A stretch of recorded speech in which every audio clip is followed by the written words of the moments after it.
जय श्री कृष्ण। नमस्कार दर्शक बंधु, माधव पवित्र वाणी राशिफल कार्यक्रम आपण स्वागत। प्रिय दर्शक बंधु, आज आम जाना टैरोट कार्ड माध्यम कुंभ राशि विषय जून मास किपरि समय अतिबाहित हम। यही जून मासर प्रथम सप्ताह ठारू शेष सप्ताह पर्यंत कौन किपरि रहिबो, केउं तारिख रे कौन घटिबो, आउ शनि राहु और केतु बृहस्पति प्रभाव आपण कौन रहिबो एवं केबेठारू आपणकर स्थिति टिके सुधार आसीबो। कार्यक्रम को प्रथम शेष पर्यंत देखिए। आमर चैनल जो मैंने जोड़ी होगी सारा जीवन रही से आम अनेक अनेक धन्यवाद जनाऊँ।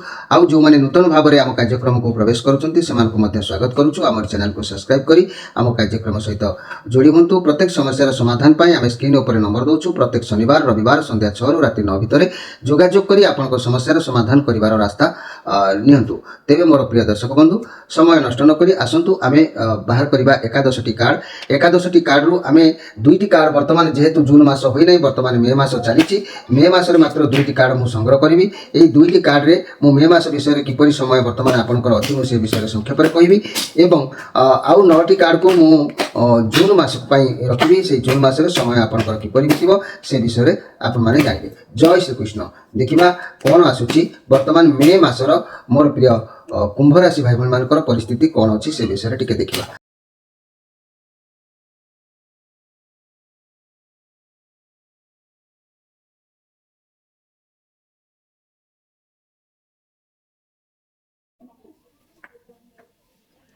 जय श्री कृष्ण। मोर प्रिय कुंभ राशि भाई भण माने ध्यान दियंतु जे कि ये हूँ ये जो मूलाधार चक्र, ये मूलाधार चक्र ठारू आरंभ होची कार्ड। ये मूलाधार चक्र रे एटी 2टी कार्ड आसीछि। ये 2टी कार्ड जे आसीछि ये वर्तमान मे मासर कथा।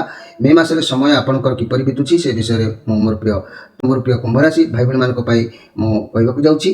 तेबे मन रखंतु कुंभ राशि 23/11 धनिष्ठा नक्षत्र, 24/11 शतभिषा नक्षत्र, 25/11 पूर्व भाद्र नक्षत्र, ये 3टी नक्षत्र रे विभक्त होइतिबा मोर प्रिय कुंभ राशि भाई भण माने ये जो 2टी कार्ड आसीछि 7 ऑफ पेंटाक्लस, 6 ऑफ वांड्स, ये बहुत सुंदर कार्ड आसीछि।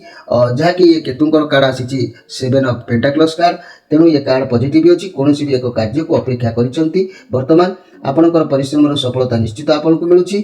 खाली धैर्य योजना सहित कार्य करंतु। किछि गोटे ये कार्ड जा प्रमाण करुछि निश्चित भाव में किछि कार्य बड़ धरणर अपेक्षा करिसंती ता धीरे धीरे सफलता तो सफल हबो। लक आपनको साथ दउछि। योजना करि चलंतु। निश्चित भाव में वर्तमान समय भल आपनकर अछि। अतीतर जहाँ भी श्रम करथिले तार फल को आपण निश्चित भाव में पाइबे। आपनको कैरियर पई, आपनकर व्यवसाय पई जेते हार्ड परिश्रम करिवे तार फल आपनको निश्चित भाव में मिलिबो। आउ भल फल मध्य मिलिबो। परिश्रम करिबा आवश्यक अछि। निज लक्ष्य उपर ध्यान दियंतु। वर्तमान अतीतर जेते जहाँ भी करिसंती ता आगको हमकु निश्चित सहायता करिवो। व्यवसाय कैरियर को बढ़ाइबा पई जदि नुवा व्यवसाय आरंभ करूछंती तेबे आरंभरू व्यवसाय भल होय तो चली न पारे, किंतु आगको ग्रो करिवो। निश्चित भाव में ये भल कार्ड अछि। आपनको पई भल समय वर्तमान अछि। एवं ये हूँ 6 ऑफ वांड्स कार्ड।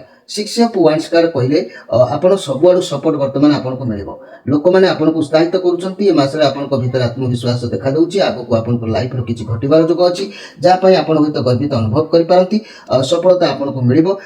जदि भी कोनोसी ग्रुप करिसंती लोक मानको आपनको ग्रुप रे शामिल हेबे। आपनको चाकरी क्षेत्र रो प्रमोशन चांस बहुत पॉजिटिव अनुभव करिवे। समस्त सपोर्ट करिवे।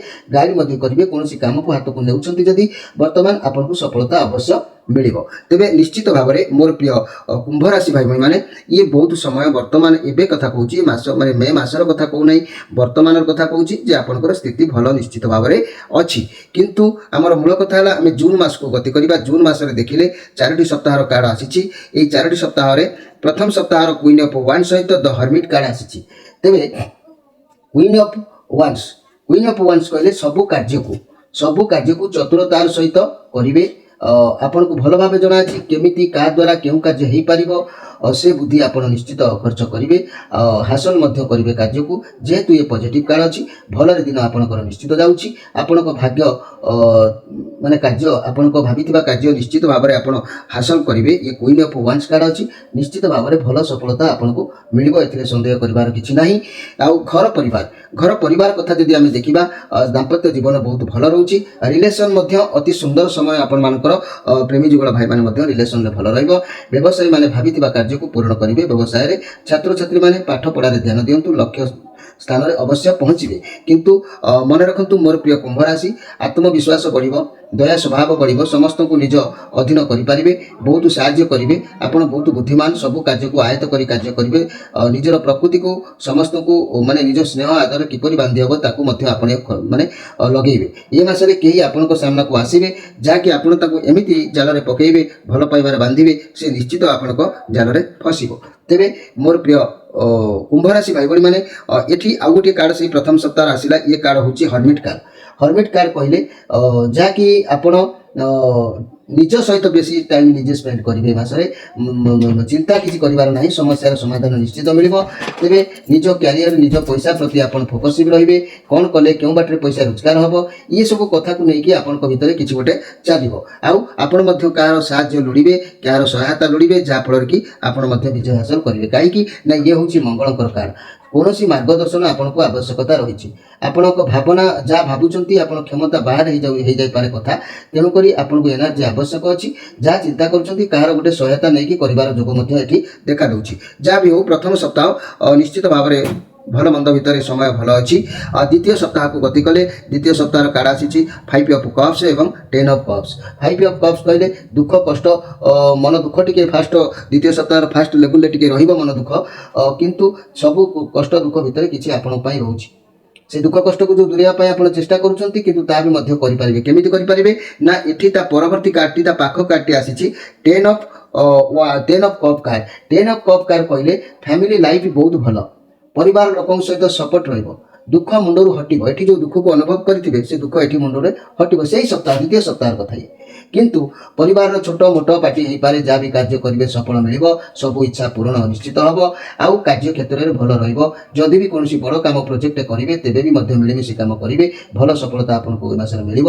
ଯାହା ବି ପରିଶ୍ରମ କରିଥିବେ ତାର ରେଜଲ୍ଟ ଆପଣଙ୍କୁ ନିଶ୍ଚିତ ଭାବରେ ଭଲ ରେଜଲ୍ଟ ମିଳିବ। ଆପଣ ଯାହା ଭାବିଥିବେ ଭାବନାଠୁ ଅଧିକ ଭଲ ଫଳ ମିଳିବ। ମୋର ପ୍ରିୟ ଯାହାକି କୁମ୍ଭ ରାଶିର ଭାଇ ଭଉଣୀ ମାନେ, ସ୍ୱାସ୍ଥ୍ୟକୁ ଯଦି ମୁଁ ଏ ବିଷୟରେ କହିବି, ସ୍ୱାସ୍ଥ୍ୟ ଆପଣଙ୍କର ଭଲ ରହିବ। ପରିବାର ଲୋକ ଆପଣଙ୍କର ବହୁତ କେୟାର ନେବେ। ପଜିଟିଭ ଭାବନା ମନକୁ ଅବଶ୍ୟ ଆସିବ। ଲଭ୍ ରିଲେସନରେ ବହୁତ ଖୁସି ରହିବେ। କଳି ଝଗଡ଼ା ଥିଲେ ବି ମଧ୍ୟ ସମାଧାନ ହେଇଯିବ। ତେବେ ଏ ପଜିଟିଭ କାର୍ଡ ଥିବାରୁ ଆପଣ ନୂଆ ଜାଗା କିଛି କିଣିବା କିମ୍ବା ନୂଆ ଜିନିଷ କିଛି କରିବା କିମ୍ବା ନୂଆ କିଛି କିଣାକିଣି କରିବା, ନୂଆ ଘରକୁ ଯିବା, ଖୁସି ନିଶ୍ଚିତ ଭାବରେ ଆପଣଙ୍କୁ ପ୍ରାପ୍ତି ହେବ। ବିବାହ ପ୍ରସ୍ତାବ ବି ମଧ୍ୟ ଯୋଗ ଦେବା କିମ୍ବା ବିବାହ ପ୍ରସ୍ତାବ ହେବା, ଏସବୁ ଅନ୍ତରରୁ ଆନନ୍ଦ ଏଠି ଆପଣଙ୍କୁ ମିଳୁଛି। ଇଏ ବହୁତ ସୁନ୍ଦର କାର୍ଡ ଅଛି ମୋର ପ୍ରିୟ କୁମ୍ଭ ରାଶିର ଭାଇ ଭଉଣୀ ମାନେ। ଆମେ ଦ୍ୱିତୀୟ ସପ୍ତାହକୁ ନଜର କଲେ ମଧ୍ୟ ସେ ଭଲ ଆଉ ମନ୍ଦ ଭିତରେ ସମୟ ଅତିବାହିତ ହେଉଛି। ତୃତୀୟ ସପ୍ତାହକୁ ଗଲେ ଏସ୍ ଅଫ୍ ୱାନ୍ସ ଆଉ 6 of pentacles. Ace of wands card କହିଲେ ମୋର ପ୍ରିୟ ଯାହାକି କୁମ୍ଭ ରାଶିର ଭାଇ ଭଉଣୀ ମାନେ, ଆପଣଙ୍କୁ ସଫଳତା ମିଳିବ, ଜଲ୍ଦି ଜଲ୍ଦି ସଫଳତା ମିଳିବ। କୌଣସି ବି ନୂଆ କାମ ଆରମ୍ଭ କରିବାର ଚିନ୍ତାଧାରା ନେବେ, ଆପଣଙ୍କୁ ସଫଳତା ନିଶ୍ଚିତ ମିଳିବ। ଈଶ୍ୱରଙ୍କ ଆଶୀଷ ଆପଣଙ୍କ ସାଥିରେ ରହିବ। ଆପଣଙ୍କୁ ନୂଆ ଚାକିରି ଅପରଚ୍ୟୁନିଟି ଆସିପାରେ, ନୂଆ କାର୍ଯ୍ୟ ଆସିପାରେ, ନୂଆ ବ୍ୟବସାୟ, ଯେଉଁଥିରେ ବି ଆପଣଙ୍କୁ ଆସୁନା କାହିଁକି କିନ୍ତୁ ସଫଳତା ମିଳିବ। ନିଜ ଦକ୍ଷତା ଉପରେ ଭରସା ରଖି ଭଗବାନଙ୍କର ଆଶୀର୍ବାଦ ଆପଣଙ୍କ ସାଥିରେ ଯେହେତୁ ରହୁଛି, ପଜିଟିଭ କାର୍ଡ ଅଛି। ଘର ପରିବାରରେ ଦାମ୍ପତ୍ୟ ଜୀବନରେ ଅଚାନକ କିଛି କୌଣସି କାରଣବଶତଃ ଖୁସିର ଲହରୀ ଖେଳିବ ଏବଂ ବ୍ୟବସାୟ ମାନେ ହାତକୁ କିଛି ଅର୍ଥ ଆସିବାର ଯୋଗ ଦେଖାଯାଉଛି। ଲଭ୍ ରିଲେସନରେ ମଧ୍ୟ ବହୁତ ଖୁସି, ଯାହା ଭାବିନଥିବେ ହୁଏତ ତାହା ହେବ। ଆଉ ଛାତ୍ରଛାତ୍ରୀମାନେ ଖେଳକୁଦରେ ଅବଶ୍ୟ ମାତିବେ। ତେବେ ମୋର ପ୍ରିୟ ଯାହାକି କୁମ୍ଭ ରାଶିର ଭାଇ ଭଉଣୀମାନେ, ତୃତୀୟ ସପ୍ତାହର ପ୍ରଥମ କାର୍ଡଟି ମଧ୍ୟ ବହୁତ ଭଲ ଆସିଛି। ଦ୍ୱିତୀୟ କାର୍ଡକୁ ଯଦି ଆମେ ଅନୁଧ୍ୟାନ କରୁଛନ୍ତି, ଇଏ ହେଉଛି 6 ଅଫ୍ ପେଣ୍ଟାକ୍ଲସ୍ କାର୍ଡ। ଇଏ କାର୍ଡ କହୁଛି ଆପଣ ଆପଣଙ୍କୁ ଯେମିତି ଭଗବାନ ସହାୟ ହେଉଛନ୍ତି, ଆପଣ ମଧ୍ୟ କାହାରିକୁ ଦୁଃଖ ବେଳେ ସାହାଯ୍ୟ କରନ୍ତୁ। ଅର୍ଥ ଯଦି ଅଛି, ମାନେ ଅଧିକ ଅର୍ଥ ଯଦି ଅଛି, କୌଣସି ବୃଦ୍ଧାଶ୍ରମ, କୌଣସି ଧର୍ମ ଅନୁଷ୍ଠାନକୁ ଆପଣ ଏହି ସମୟରେ ସାହାଯ୍ୟ କଲେ ଆପଣଙ୍କୁ ନିଶ୍ଚିତ ଭାବରେ ଆଶୀର୍ବାଦ ପ୍ରାପ୍ତ ମିଳିବ। ସେ ଆଶୀର୍ବାଦ ଭବିଷ୍ୟତରେ ଆପଣଙ୍କର ଅନେକ କାର୍ଯ୍ୟରେ ଲାଗିବ। ତେଣୁ ଆପଣଙ୍କ ପାଇଁ ଦିନ ନିଶ୍ଚିତ ବହୁତ ଭଲ ରହୁଛି। ଆଶୀର୍ବାଦ ପ୍ରାପ୍ତର ଦିନ ଇଏ, ଦାମ୍ପତ୍ୟ ଜୀବନର ଖୁସିର କାର୍ଡ ଇଏ। ତେଣୁ ଯାହା ବି ହେଉ ଏଠି ବି ମଧ୍ୟ ସେ ଭଲ ମନ୍ଦ ଭିତରେ ସମୟ ଆପଣଙ୍କର ଅତିବାହିତ ହେଉଛି। କିନ୍ତୁ ଆମେ ଶେଷ ସପ୍ତାହକୁ ଗଲେ ଏଠି 4 ଅଫ୍ କପ୍ କାର୍ଡ ଆସିଛି, ପେଜ୍ ଅଫ୍ ସୋର୍ସ କାର୍ଡ ଆସିଛି। 4 ଅଫ୍ କପ୍ କାର୍ଡ କହିଲେ ଯାହାକି ଆପଣଙ୍କ ଦ୍ୱାରା କିମ୍ବା ଆପଣଙ୍କ ସହ ଯେଉଁ ଗଡ଼ବଡ଼ କିଛି ରହିବ ତାକୁ ଆପଣ ଧରିକି ବସନ୍ତୁ ନାହିଁ। ଧରିକି ବସିଲେ, ପୁରୁଣା କଥାକୁ ଧରିକି ବସିଲେ ଆଗକୁ ବଢ଼ିପାରିବେ ନାହିଁ। କାରଣ ଆପଣଙ୍କର ମନର ଦୁଃଖ, ମନର କଥା ଭଗବାନଙ୍କ ପାଖରେ ପହଞ୍ଚୁଛି। ଭଗବାନ ଆପଣଙ୍କୁ ନୂଆ ମୌକା କିଛି ଦେବାର ଏହି ମାସରେ ଯୋଗ ଦେଖାଦେଉଛି। ଯାହାର ସଦୁପଯୋଗ ଆପଣ ଯଦି କରୁଛନ୍ତି ତାହେଲେ ନିଶ୍ଚିତ ଭାବରେ ଆଗକୁ ଆପଣ ବଢ଼ିବେ। ଭଗବାନ ଯେଉଁ ଚାନ୍ସ ଦେଉଛନ୍ତି ତାର ବ୍ୟବହାର କଲେ ଆଗକୁ ନିଶ୍ଚିତ ଭାବରେ ସଫଳତା ପାଇବେ। କାରଣ ଏଠି ଗିଫ୍ଟ ଭାବରେ ଭଗବାନ କିଛି ଆପଣଙ୍କୁ ପ୍ରଦାନ କରୁଛନ୍ତି। ଆସୁଛନ୍ତି। ତେଣୁ ଆପଣଙ୍କର ଯାହା ଇଚ୍ଛା ଅଛି ଅବଶ୍ୟ ପୂରଣ ହେବ, ସନ୍ଦେହ କରିବାର କିଛି ନାହିଁ। ଶେଷ କାର୍ଡକୁ ଆମେ ଯଦି ଦେଖିବା, ଇଏ ହେଉଛି ପେଜ୍ ଅଫ୍ ସୋର୍ସ। ଶେଷରେ ଏ କାର୍ଡ ପ୍ରମାଣ କରୁଛି ଟିକିଏ କୌଣସି ଦିନ ସାବଧାନରେ ରହିବାର ଅଛି। ମୁଁ ସେ ତାରିଖ ଆପଣଙ୍କୁ କହିବି। ଧୈର୍ଯ୍ୟର ସହିତ ରୁହନ୍ତୁ। କିଛି କରିବା ପୂର୍ବରୁ ଭାବି ଚିନ୍ତି କାର୍ଯ୍ୟ କରିବା ଦରକାର। ଅଯଥା ପାଟି ତୁଣ୍ଡ କଳି ଝଗଡ଼ାରେ ଯେପରି ନ ପଶନ୍ତି। ପଶିଲେ ମଧ୍ୟ ଶତ୍ରୁ କିଛି ଦେଖା ଦେଇପାରନ୍ତି। କାହା ମୁହଁରେ ବି କେମିତି ଏମିତି କିଛି କହିପାରନ୍ତି। ପୁଣି ପରେ ତାକୁ ଭାବିବେ। ସେସବୁ ଦିଗକୁ ଟିକେ ଧ୍ୟାନ ଦେବେ। ଯୋଜନା କରନ୍ତୁ। ନିଶ୍ଚିତ ଆପଣ ସଫଳତା ପାଇବେ। ଆପଣଙ୍କୁ ସଫଳତା ସବୁ କ୍ଷେତ୍ରରେ ମଧ୍ୟ ମିଳିବ। ଏ କାର୍ଡ ବି ମଧ୍ୟ ସବୁ ଦିଗରୁ ଭଲ ଅଛି। କେବଳ ଖାଲି ଏଇ କାହାରି ସହିତ ଦ୍ୱନ୍ଦ୍ୱ କଳି ଛୁଟ ଝମେଲା ଟିକେ ଦେଖାଦେବାର କାର୍ଡ ଇଏ। ତେଣୁ ସେଥିପ୍ରତି ଆପଣ ଏ ମାସରେ ଧ୍ୟାନ ଦେବା ଆବଶ୍ୟକ ଅଛି। ତେବେ ମୋର ପ୍ରିୟ କୁମ୍ଭ ରାଶିର ଭାଇ ଭଉଣୀମାନେ, ଇଏ ତ ଥିଲା ଭଲ ମନ୍ଦ ବିଷୟରେ ମୁଁ ଆପଣମାନଙ୍କୁ କହିଲି। ପୁଣି କ'ଣ ଆପଣ ବୁଝିଲେ, କାହିଁକିନା ଆପଣଙ୍କୁ ମୁଁ ନିଶ୍ଚିତ ସାରାଂଶ କଥା କହୁଛି, ତାକୁ ଧ୍ୟାନ ଦିଅନ୍ତୁ। ଆଉ ଇଏ ହେଉଛି ଏଇ ଯେଉଁ କାର୍ଡ ଆସିଲା, ଇଏ କାର୍ଡ ହେଉଛି ଆମର ଏକ୍ସଟ୍ରା ମେସେଜ। ଭଗବାନ କ'ଣ ଆପଣଙ୍କୁ ଦେଉଛନ୍ତି, ସେଥିରେ ଆପଣ ପାସ୍ କରୁଛନ୍ତି କି ନାହିଁ, ସେ ବିଷୟରେ ଆମେ ନିଶ୍ଚିତ ଆଲୋଚନା କରିବା। ତା ପୂର୍ବରୁ ଏଇ ଯେଉଁ କାର୍ଡ ବିଷୟରେ ମୁଁ ଆପଣମାନଙ୍କୁ ସୂଚନା ଦେଲି ଯେ କି ଭଲ ମନ୍ଦ ଭିତରେ ଯେଉଁ ସମୟ ଅତିବାହିତ ହେଲା, ତାର ପରିଣାମର ଫଳ ଆପଣ କ'ଣ ସାରାଂଶ କଥା ସେ ବିଷୟରେ ମୁଁ ଆପଣଙ୍କୁ କହିବାକୁ ଯାଉଛି। ତେବେ ଧ୍ୟାନ ଦିଅନ୍ତୁ ମୋର ପ୍ରିୟ କୁମ୍ଭ ରାଶିର ଭାଇ ଭଉଣୀମାନେ, ଯାହାକି କୁମ୍ଭ ରାଶିର ଭାଇ ଭଉଣୀମାନେ ଧ୍ୟାନ ଦିଅନ୍ତୁ ଯେ କି ଏ ମାସଟି ଆପଣଙ୍କର ଶୁଭାଶୁଭ ମିଶ୍ରିତ ଫଳଦାୟକ ରହିବ। ଇଏ ହେଉଛି ସାରାଂଶ କଥା ଆଜ୍ଞା। କାହିଁକି ନା ଯେହେତୁ ଏଠି ଭଲ କାର୍ଡ ଆସିଲା, ଏଠି ଟିକେ ଚିନ୍ତାଧାରାର କାର୍ଡ ଆସିଲା। ଏଠି ମଧ୍ୟ ଦୁଃଖ କାର୍ଡ ଟିକେ ଆସିଲା, ଏଠି ଫୁଲ୍ ବୋବାଲ ଖୁସି କାର୍ଡ ଆସିଲା। ଏଠି ପୁରା ଖୁସି କାର୍ଡ ଆସିଲେ ମଧ୍ୟ ଏଠି ଦାନ ଧ୍ୟାନର ମଧ୍ୟ ଟିକେ କାର୍ଡ ଆସିଲା। ଏଠି ମନ ଖୁସି, ଦୁଃଖ ଅଛି, ଖୁସି ଆସିବ, ପୁଣି ଏଠି ଟିକେ ସାବଧାନ ରହିବାର ଅଛି। ତେଣୁ ସାରାଂଶ କଥାକୁ ନୋଟ୍ କରନ୍ତୁ ମୋର ଭାଇ ଭଉଣୀମାନେ। ଏ ମାସଟି ଆପଣଙ୍କର ଶୁଭାଶୁଭ ମିଶ୍ରିତ ଫଳଦାୟକ ରହିବ। କର୍ମକ୍ଷେତ୍ରରେ ଆପଣ ନିଶ୍ଚିତ ଭାବରେ ଆଗେଇବେ। ଆଉ ଦୁଃସାହସିକ କାର୍ଯ୍ୟରେ ଆପଣ ଟିକେ ବିପଦ ରହୁଛି। ଦୁଃସାହସିକ କାର୍ଯ୍ୟ ଏମିତି କିଛି କରିବେ, ସାବଧାନରେ କରିବା ଆବଶ୍ୟକ ଅଛି। ଏ ମାସରେ ଏଇ କାର୍ଡ ଯେଉଁ ପ୍ରମାଣ କରିଥିଲା, ଦୁଃସାହସିକ କାର୍ଯ୍ୟ କରିବେ, ଟିକେ ବିପଦ ରହୁଛି। ଆୟ ମଧ୍ୟମ କିନ୍ତୁ ରହିବ, କାରଣ ସବୁ ଦିଗରେ ଆୟ ଅଛି। ସବୁ ସପ୍ତାହରେ ଏଠି ଅଛି, ଏଠି ଅଛି, ଏଠି ଅଛି, ଏଠି ବି ଅଛି। ତେଣୁ ଆୟ ମଧ୍ୟମ ରହିବ। ପାରିବାରିକ ଜୀବନରେ ପୀଡ଼ା କଷ୍ଟ ଟିକେ ଯୋଗ ରହିବ। ଦେହ ପା ମନ ଏସବୁ ଟିକେ ରହିବ। ଏ ଦୁଇଟି କାର୍ଡ ଯେଉଁ ଆସିଛି ଟିକେ ଦୁଃଖ ରହିବ। ଚାକିରିରେ ଉତ୍ତମ ଫଳ ଆପଣଙ୍କୁ ନିଶ୍ଚିତ ପ୍ରାପ୍ତି ହେବ। ବ୍ୟବସାୟରେ ମଧ୍ୟମ ଫଳ ଆପଣ ପାଇବେ। ଆଉ ପଢ଼ାପଢ଼ି ସହ ସାଂସ୍କୃତିକ କାର୍ଯ୍ୟରେ ମଧ୍ୟ ଭାଗ ନେବାର ଯୋଗ ଦେଖାଦେଉଛି। ତେବେ ଇଏ ଥିଲା ଆପଣଙ୍କର ସାରାଂଶ କଥା। ଆଉ କେଉଁ ତାରିଖରେ କ'ଣ ଘଟିବ ମୁଁ ସେ ବିଷୟରେ କହିବି। ପରିଶେଷରେ ଇଏ କାର୍ଡ କଥା କହିବି। ତେବେ ମନେ ରଖନ୍ତୁ, କୁମ୍ଭ ରାଶି 23/11 ଧନିଷ୍ଠା ନକ୍ଷତ୍ର, 24/11 ଶତବିଖା ନକ୍ଷତ୍ର, 25/11 ପୂର୍ବଭାଦ୍ର ନକ୍ଷତ୍ର। ଇଏ ତିନୋଟି ନକ୍ଷତ୍ରରେ ବିଭକ୍ତ ହୋଇଥିବା ମୋର ପ୍ରିୟ କୁମ୍ଭ ରାଶିର ଭାଇ ଭଉଣୀମାନେ, ଆପଣମାନେ ଧ୍ୟାନ ଦିଅନ୍ତୁ ଯେ କି ଆପଣମାନଙ୍କର କ'ଣ ଘଟିବ, କାହିଁକି ଏଭଳି ଉତ୍ଥାନ ପତନ ଭିତରେ ସମୟ ଅତିବାହିତ ହେଉଛି, ସେ ବିଷୟକୁ ଟିକେ ଆପଣ ଅନୁଧ୍ୟାନ କରନ୍ତୁ। ନିଶ୍ଚିତ ଭାବରେ ଲାଇଫ୍ର କଥା ଇଏ ଦେଖନ୍ତୁ। ମୁଁ ଏଠି କହିବାକୁ ଯାଉଛି କୁମ୍ଭ ରାଶିର ବ୍ୟକ୍ତିଙ୍କ ନିମନ୍ତେ ବର୍ଷ ସାରା, ମୁଁ ମାନେ ଜୁନ୍ ମାସର କଥା କହୁନି ଆଜ୍ଞା। ଏଇ ଯେଉଁ ବର୍ଷ ସାରା ଆପଣଙ୍କର ପ୍ରଭାବ କିପରି ରହିବ ସେ ବିଷୟରେ ସଂକ୍ଷେପରେ ପଦେ କହିକି ମୁଁ ଏ ଜୁନ୍ ମାସର କଥା ନେବି। ତେବେ କୁମ୍ଭ ରାଶି ବ୍ୟକ୍ତିମାନଙ୍କ ନିମନ୍ତେ ବର୍ଷ ସାରା ଶନି, ରାହୁ, କେତୁଙ୍କର ପ୍ରଭାବ ନିଶ୍ଚିତ ଭାବରେ ଆପଣଙ୍କ ଉପରେ ଲାଗିବ। ଆଉ ସେଇ ଲାଗିବା ସମୟଟି ଅନେକ ଉତ୍ଥାନ ପତନ ମଧ୍ୟ ଦେଇ ଗତି କରିବ। କୁମ୍ଭ ରାଶି ଭାଇ ଭଉଣୀମାନେ, ନାନା ପ୍ରକାର ପ୍ରତିକୂଳ ପରିସ୍ଥିତି ଦେଖାଦେବା ଫଳରେ ମନଟି ସର୍ବଦା ଭାରାକ୍ରାନ୍ତ ଆପଣଙ୍କର ରହୁଛି। ଆଉ ବର୍ଷ ସାରା ମଧ୍ୟ ଏଇ ଯେଉଁ ରହୁଛି ବର୍ଷର, ମନେ ରଖନ୍ତୁ ମେ ମାସ ମଧ୍ୟ ଭାଗ, ଏଇ ଯେଉଁ ମେ ମାସ ବର୍ତ୍ତମାନ ଚାଲିଛି ଏଇଠି ଟିକେ ଆପଣଙ୍କର ହାଲକା ପଡ଼ିବ। ମେ ମାସ ମଧ୍ୟ ଭାଗ ପର୍ଯ୍ୟନ୍ତ ଅତି ଅଶୁଭ ଫଳ ଭୋଗ ଥିଲା। ତେବେ ଇଏ କଟିଗଲାଣି। କ୍ରମେ ସମସ୍ୟା, ଅର୍ଥ ଚିନ୍ତା, ବ୍ୟୟ ବୃଦ୍ଧି, ସ୍ୱାସ୍ଥ୍ୟହାନି, ଅଶାନ୍ତି, ପାରିବାରିକ କଳହ, ଶିକ୍ଷା କ୍ଷେତ୍ରରେ ଅଧୋଗତି, ବ୍ୟବସାୟରେ କ୍ଷୟକ୍ଷତି ଆଦି ଅଶୁଭ ଫଳ ଭୋଗ କରିସାରିଲେଣି ଏହି ମେ ମାସର ମଧ୍ୟଭାଗ ପର୍ଯ୍ୟନ୍ତ ମୋର ପ୍ରିୟ କୁମ୍ଭ ରାଶିର ଭାଇ ଭଉଣୀମାନେ। ମାତ୍ର ଏବେଠାରୁ ବୃହସ୍ପତି ଅତି ଶୁଭ ସ୍ଥିତିରେ ଆସିବାରୁ ଯେତେ ଯାହା ଅସୁବିଧା ଦେଖାଦେଲେ ବି ମଧ୍ୟ ଉତ୍ତମ ପାରିବାରିକ ସୁଖ ଲାଭ ଆପଣ ପାଇବେ। ଉତ୍ତମ ସନ୍ତାନ ସୁଖ ଲାଭ ପାଇବେ। କର୍ମକ୍ଷେତ୍ରରେ ଉନ୍ନତି ପାଇବେ। କର୍ମକ୍ଷେତ୍ରରେ ଉନ୍ନତି ହେବ। ବିଳମ୍ବ କାର୍ଯ୍ୟ ଟିକେ ଲେଟ୍ରେ ସିଦ୍ଧି ହେବ। ସମସ୍ୟା ସତ୍ତ୍ୱେ ବି ଯାହା ବି ସମସ୍ୟା ରହିବ ତାର ସଫଳତା ବହୁ ପରିଶ୍ରମ ଲାଭ ଯୋଗ ରହୁଛି। ତେଣୁ ପରିଶ୍ରମ ଆପଣଙ୍କୁ କରିବାକୁ ପଡ଼ିବ। ଯାହା ବେଶୀ କିଛି ସମସ୍ୟା ଥିଲା ମେ ମାସ ସୁଦ୍ଧା ଆପଣ ଭୋଗିଲେଣି।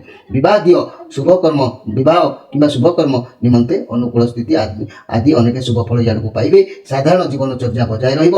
ମହିଳାମାନେ ଧର୍ମ କାର୍ଯ୍ୟରେ ସମୟ ଅତିବାହିତ କରିବେ। ଇଆଡ଼କୁ ଶିକ୍ଷାର୍ଥୀମାନେ ମଧ୍ୟ ପରିଶ୍ରମ କଲେ ଯାଇକି ସଫଳତା ପାଇବେ। ଯେଉଁ ଶିକ୍ଷାର୍ଥୀମାନେ ପିଲାମାନେ ଯଦି ପରିଶ୍ରମ ନ କରିବେ ତାର ଫଳ ସେମାନଙ୍କୁ ପ୍ରାପ୍ତି ହେବା ମଧ୍ୟ ଦେଖାଯାଉନାହିଁ। ତେବେ ମନେ ରଖନ୍ତୁ ମୋର ପ୍ରିୟ କୁମ୍ଭ ରାଶି, ଏଇ ଯେଉଁ କଥା ଗୁଡ଼ିକ କହିଲି ମେ ମାସ ପର୍ଯ୍ୟନ୍ତ ଆପଣଙ୍କର ବହୁତ ଖରାପ ଥିଲା।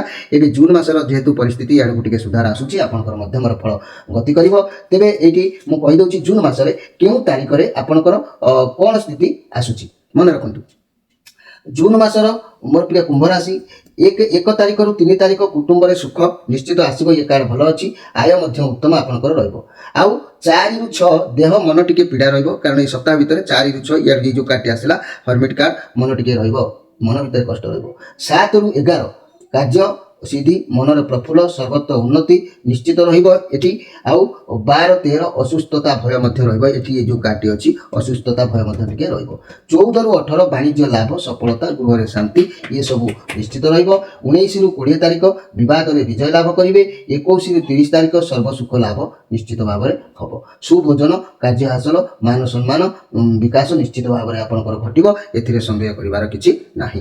तेनु ए विवादीय कार्ड जो आसिला page of swords 5 of cup आउ हर्मिट यही कार्ड तीनोटी ऊपर जा प्रभाव रहा आप जगी रखी चली जिवे, निश्चित भाव में आप पार हो जहाँ भी समय अच्छी। आउ गोटे कथा मुझे आपको चाहूँगी जे कुंभ राशि व्यक्ति माने आपण लाइफ रे आपण जानुचंती शनि राहु केतु बृहस्पति प्रभाव एमती धारा रोची, एमती कषण भोगवा पड़ो, एमती कष्ट सहवा पड़ो, एमती समस्या सामना करने को पड़ो, एमती रोग भी हो पारे, से रोग को आपण अनुभव करेंगे। किंतु जदि आपण कुंभ राशि व्यक्ति माने आपन राशि अधिपति ग्रह शनि, शनि जब छोटिया प्रतिकार करुँच निश्चित भाव में शनि आपन संतुष्ट रहिले अन्य ग्रह प्रभाव आपन एत बलवत्त हम ना।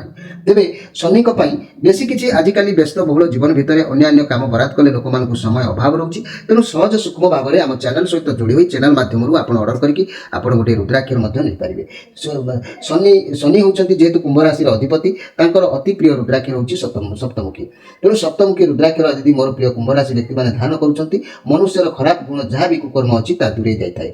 आउ सप्तमुखी रुद्राक्ष धारण कले भगवान सप्त ऋषि मान आशीर्वाद से व्यक्ति होता है। सप्तमुखी रुद्राक्ष धारण कले महालक्ष्मी कृपा प्राप्ति होता है, लक्ष्मी निश्चित भाव में सहाय होता। सप्तमुखी रुद्राक्ष धारण कले मनुष्य धन संपद सुख लाभ निश्चित भाग्य परिवर्तन आनी था। तेणु विश्वास हूँ बड़ कथा। सप्तमुखी रुद्राक्ष को सप्त मातृका ब्राह्मणी माहेश्वरी वैष्णवी बाराही रुद्राणी चामुंडा प्रत्यक्ष स्वरूप भाव में विचार कर ऋषिमुनि माने।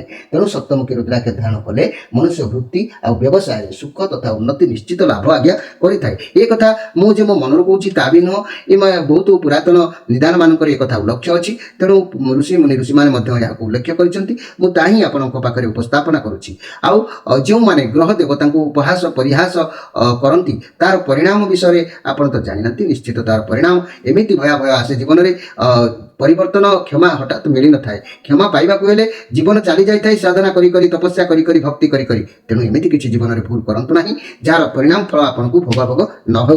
तेबे मोर प्रिय कुंभ राशि भाई भाई मैंने ये तो मुझे आपण तार सामान्य छोटिया प्रतिकार कहली। जदि भी आवश्यक हुए आम चैनल माध्यम नंबर दि जाइए। आपण मैंने प्रत्येक शनिवार रविवार संध्या 6 रु राति 9 भितर आम सहित सीधा कथा हो पारे, जोगाजोग करेंगे। आपणकर जहाँ भी समस्या अच्छी कि जहाँ भी आपणकर असुविधा रोचे मन करूँ स्वामी स्त्री मन मतांतर शाशु बोहूंकर कली झगड़ा कि व्यवसाय लस देखा कि चाकरी विफलता हवा विद्या क्षेत्र में अध्ययन में किसी एपट सेपट हवा ये जहाँ भी समस्या अच्छी कि अत्याधिक ऋण भार बढ़िया ऋण समस्या मुक्त होगापी निश्चित भाव में आम सहित जोड़ी कार्यक्रम सहित भाग नियंतु निश्चित सफलता पाइबे। आपण मैंने एति मन रखु अधिक किसी कहवाक जेहेतु समय साथ दौना। तेरे आसतु आम यो कार्ड एक्सट्रा मेसेज आसी एक्सट्रा मेसेज कौन आपंपाई आसी आम तो देखिले सारांश कथा शुणिले क्यों तारीख में कौन हम जानिले एवं भल मंद भितर जो समय कटुची जून मासरे तेरे पास कर फेल कर ये कार्ड कौन प्रमाण कर विषय आसतु देखा। जय Shri Krishna. Page of wands card आसी तेरे पेज ऑफ वांड्स कार्ड आसी जहाँ एक प्रकार भल भी अच्छी चंद्रमा कार्ड अच्छी ये खुशी ये कार्ड आसवा माने ये मासरे किसी शुभ खबर कि गुड न्यूज दर्शाऊँ किसी भी गुड न्यूज आपको मिल खुशी रे किसी न भावी चिंती ओभर एक्सटेटमेंट होगी किसी भी कम करपारती अधिक खुशी होगी किसी कार्य करूँ ना। मोर प्रिय कुंभ राशि भाई भाई मैंने पार्टनर साथी कुआड़े भूली जा चाकरी व्यवसाय मनी क्षेत्र में नुआ अपरच्युनिटी आसवा किंतु आप हड़बड़ में कौन कार्य करेंगे ना। कार्य क्षेत्र में दूरयात्रा कर जोग भी देखादेव और रिजल्ट बाहर थे शुभ फल विद्यार्थी मानक निश्चित भाव में अच्छी। मोर प्रिय कुंभ राशि भाई मैंने जहाँ भी हो ये कार्ड आपंपाई सुंदर कार्ड आसी निश्चित भाव में यही जून मासटी माने तथाकथित समय भितर आप निश्चित भाव में बितेबे भल रत समस्या आपको किसी जना पड़ो ना। वाद विवाद प्रति ध्यान देवे। प्रिय दर्शक बंधु समय अतिबाहित हो गलानी आपण विदाय नहीं रोची। नमस्कार।